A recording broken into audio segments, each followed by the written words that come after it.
നമസ്കാരം. മലയാളി വാർത്തയിലേക്ക് സ്വാഗതം. ഖാൻ യൂനിസിന് സമീപം അഭയാർത്ഥികൾ താമസിക്കുന്ന സ്കൂളിന് നേരെ ഇസ്രായേൽ നടത്തിയ വ്യോമാക്രമണത്തിൽ 29 പേർ കൊല്ലപ്പെട്ടു. അബസാൻ ടൗണിൽ സ്കൂളിന് പുറത്ത് അഭയാർത്ഥികൾ താമസിക്കുന്ന ടെന്റുകൾക്ക് നേരെയാണ് ഇസ്രായേൽ ആക്രമണം ഉണ്ടായത്.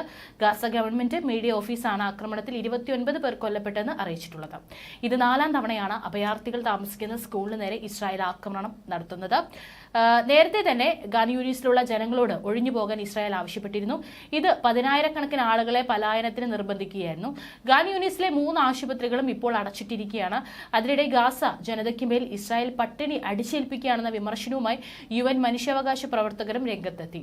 പോഷകാഹാരക്കുറവും ഡീഹൈഡ്രേഷൻ മൂലം നിരവധി കുട്ടികളാണ് ഓരോ ദിവസവും ഗാസയിൽ മരിച്ചു വീഴുന്നതെന്നും അവർ വ്യക്തമാക്കി. അതേസമയം ഗാസയിൽ വെടിനിർത്തലുള്ള ചർച്ചകൾ പുരോഗമിക്കുകയാണ്. ഖത്തറിന്റെയും ഈജിപ്തിന്റെയും മധ്യസ്ഥതയിലാണ് ചർച്ച. ഇതിന്റെ ഭാഗമായുള്ള യോഗങ്ങൾ ഇന്നും ഈജിപ്തിൽ നടക്കും.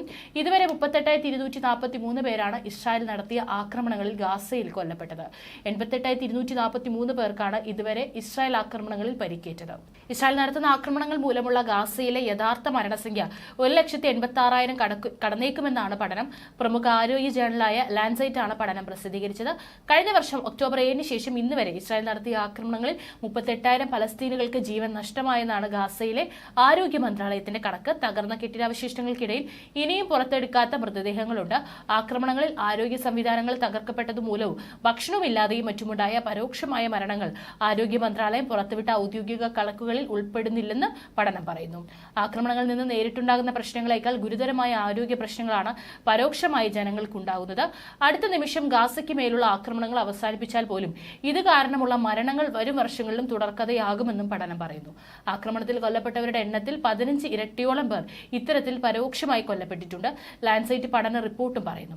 കൺസർവേറ്റീവ് എസ്റ്റിമേറ്റ് എന്ന രീതിയിലൂടെയാണ് പഠനം യഥാർത്ഥ മരണസംഖ്യ കണക്കാക്കിയത്. ഇത് പ്രകാരം ആക്രമണത്തിൽ ഒരാൾ കൊല്ലപ്പെടുമ്പോൾ പരോക്ഷമായി 4 പേർ മരിക്കുന്നു എന്നാണ് കണക്ക്. ഇത്തരത്തിൽ കണക്കാക്കുമ്പോൾ 1,86,000-ലേറെ പേർ മരണങ്ങൾ ഗാസയിൽ ഉണ്ടാക്കുക എന്നത് അസാധ്യമല്ലെന്നും പഠനം ചൂണ്ടിക്കാട്ടുന്നു. ഇസ്രായേലിന്റെ ആക്രമണം ആരംഭിക്കുന്നതിന് മുൻപുള്ള ഗാസയിലെ ജനസംഖ്യയുടെ 8% ഈ മരണസംഖ്യ. ഗാസയിൽ അടിസ്ഥാന സൗകര്യങ്ങൾ തകർക്കപ്പെട്ടതാണ് മരണസംഖ്യ കൃത്യമായി രേഖപ്പെടുത്തിയെടുക്കാൻ പലസ്തീൻ അധികൃതർക്ക് സാധിക്കാത്തതിന് കാരണമെന്നും പഠനം പറയുന്നു. അതേസമയം പലസ്തീൻ അധികൃതർക്ക് ഗാസയിലെ മരണസംഖ്യ പെരുപ്പിച്ചു കാണിക്കുന്നുവെന്ന ഇസ്രായേലി ഇന്റലിജൻസ് സർവീസിന്റെയും UN ലോകാരോഗ്യ സംഘടനയുടെയും ആരോപണം ലാൻസൈറ്റ് പഠനം തള്ളിയിട്ടുണ്ട്.